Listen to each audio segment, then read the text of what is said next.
What's up, Thrashers, and welcome back once again to the Thrash Maniac 99 YouTube channel, and I am back for yet another episode of Under the Radar.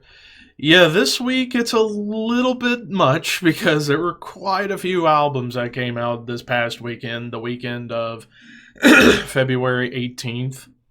And next week's episode is going to be even more insane because there is a lot of stuff I'm going to try and scope out next week for Under the Radar, but let's get through this week. So this week I did individual reviews for Night Rage and Immolation, so I'm going to be talking about some other ones that I saw on either metalstorm.net or Metal Archives to see what was coming up, and I found quite a few. It's mostly death metal, but a couple of different things here and there. So why don't we get through the death metal ones first? And to kick things off on the death metal side, we have Embryonic Autopsy and their debut album, Prophecies of the Conjoined. So yeah, this is a debut album from a new death metal band, and right off the bat, whenever I was listening to this album, it sounded like a mixture of a lot of different influences across death metal. There's some brutal death metal, especially in the vocals being so low and guttural. There's some doomy moments here and there. There's even a couple of little tweaks of melody thrown into the mix, and even some black metal influence, like in some of the screaming vocals, as well as a couple of black metal parts. So on top of what they're going for here, and the production here, it's about as raw as you can get in today's day and age of production and music. It's so raw, it's gross, it's full of grizzle. It definitely kind of harkens back, like, production-wise to, like, early death metal demo recordings. It kind of has a bit of that spirit of, like, you know what, let's just go in here and let's just knock some tunes out and let's just get as gross and energetic as we possibly can get. And I'd say Embryonic Autopsy, for their debut album, definitely nailed that vibe of like, hey, we're just a bunch of guys who just want to just have a good time, record some crazy fucking death metal, and just go all over the map as far as death metal's history. Like, there's even a little bit of, like, thrashy moments here and there, but like I said, it's got a lot of doom, some brutal death, a little bit of black metal influence in, like, the screaming vocals, and even a couple of riffs that kind of remind me of black metal here and there. With, like I said, a couple moments of some melodic flair going on too, and of course these breakdowns you get, chuggy as fuck. So needless to say, for a debut album, these guys nailed it right off the bat. I give it an 8.5 out of 10. It's not a perfect album, it's definitely like a telling of their potential. If this band keeps going into another full length, it'll probably blow this one out of the water. But Prophecies of the Conjoined by Embryonic Autopsy, I give it a 2 thumbs up. I look forward to hearing what this band has in store for the next release. Moving on to the next one in the death metal department, we've got, that came out on the 20th, so it came out a little bit after the weekend was done. We have Mortuus, Cadaver and their debut album, Cemetery Debuachery. So this is a Polish death metal band, and I'm thinking to myself, whenever I'm thinking of Polish death metal, I'm thinking it's going to be a lot of, like, worship of bands like Vader, for example. This really isn't Vader worship. It has its own little grime and twist to it. Like, there's some, and I know that a couple of these guys in this band are in some other, like, death doom and black metal projects in Poland, but this kind of sounds a little bit like, if I had to put it down with Mortuus Cadaver, it sounds like a mix of old school death metal with a little hint of the Polish vibe on top of it. But mostly with how these songs were able to just go and absolutely go deranged a lot of times with these songs. And it's only not even 30 minutes long. It's 7 tracks.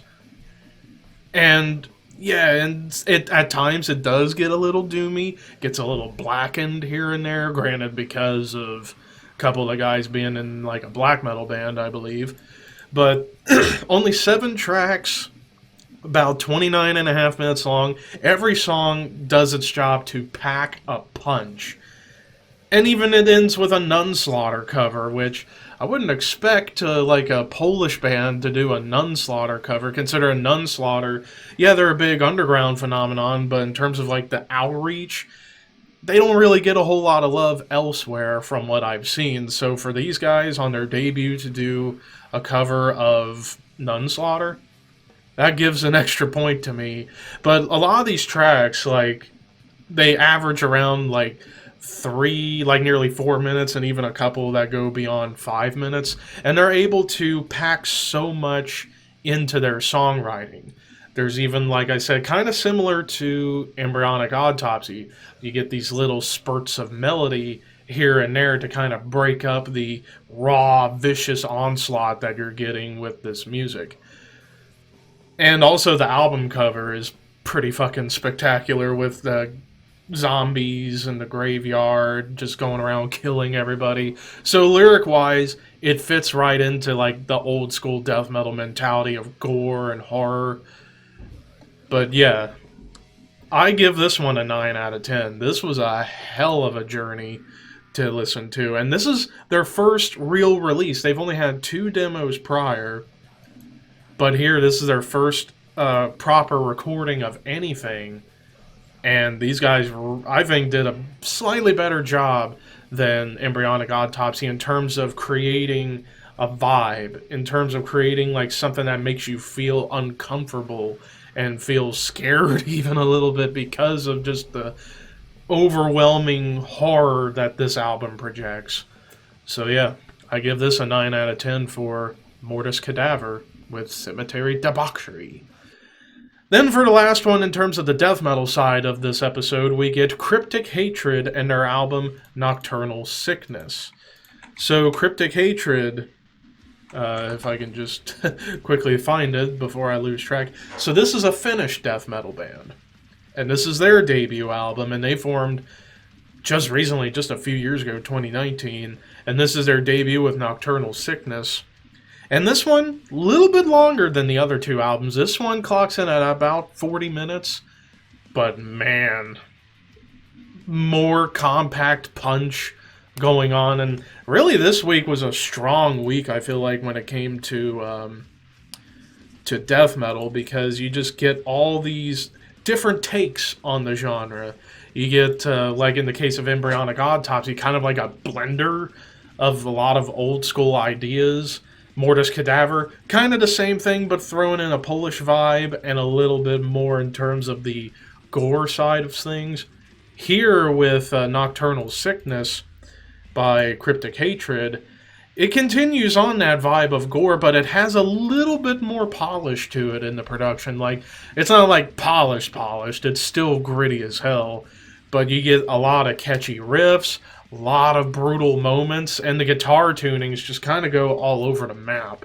So if you're a guitar player that really enjoys hearing what comes out of the guitars in death metal, this is a good one to go for. And I just absolutely love the merciless brutality that this album was able to project. Like, the atmosphere is so intense and gruesome sounding.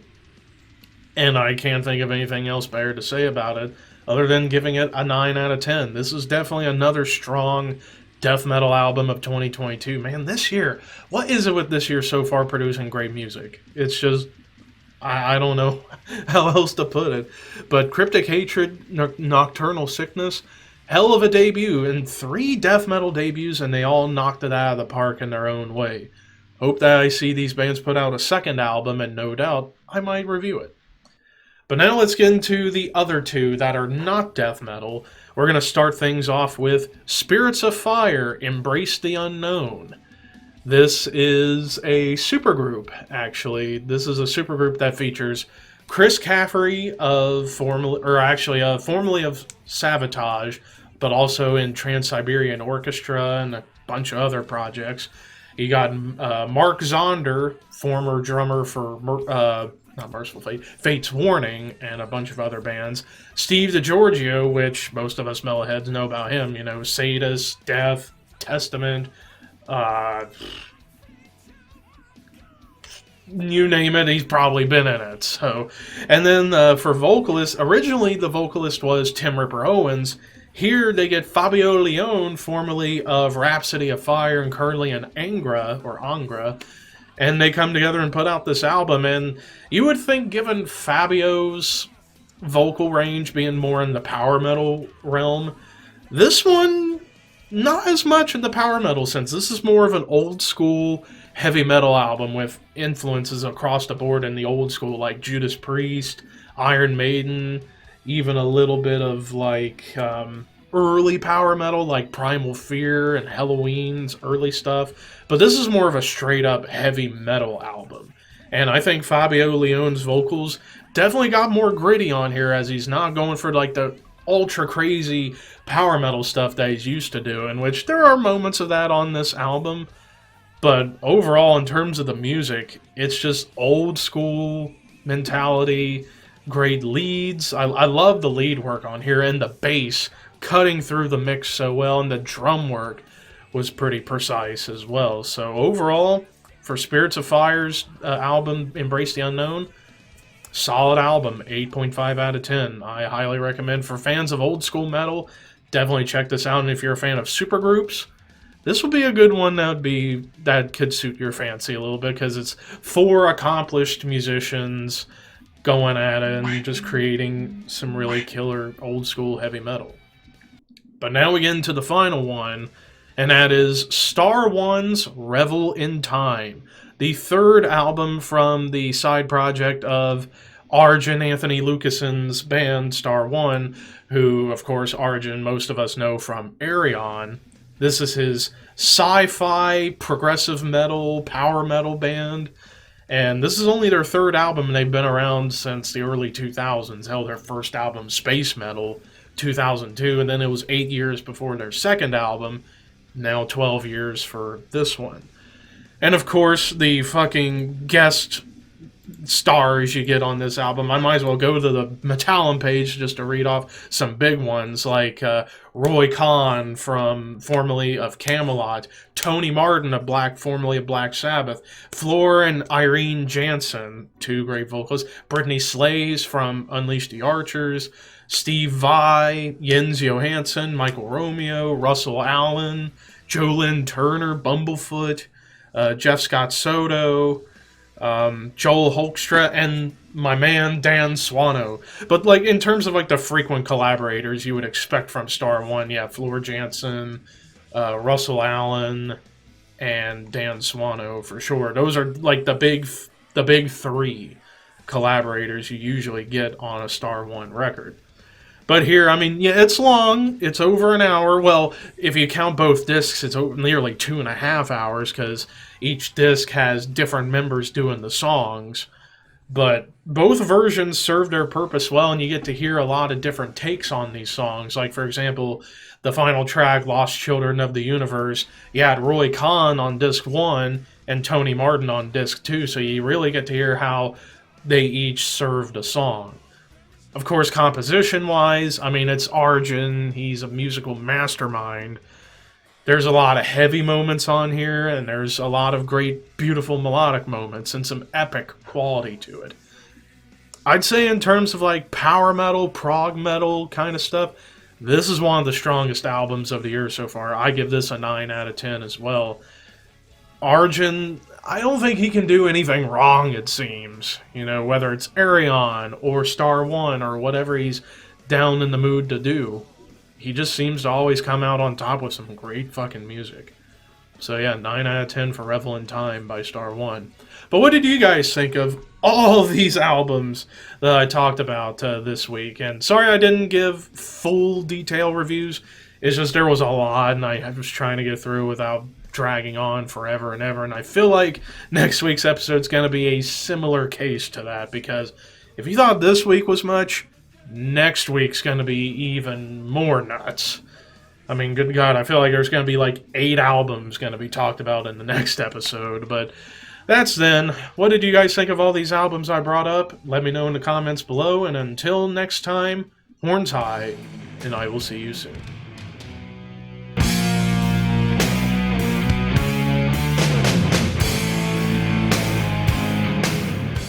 So, Scream Bloody Gore, this album for me is my number 4 album. Now let me preface, every single one of these albums, in my opinion, are 10 out of 10, so ranking this is incredibly difficult, because it can change any given day, but for now, Scream Bloody Gore is ranked as my number 4 album. This is a masterpiece of a debut. It's very thrash-oriented, however, but then again, when death metal was starting out with bands like Death and Possessed and Executioner, who later became Obituary, Morbid Angel, it was still very thrash-oriented. It wasn't fully realized until the end of the 80s with another album we're going to talk about later.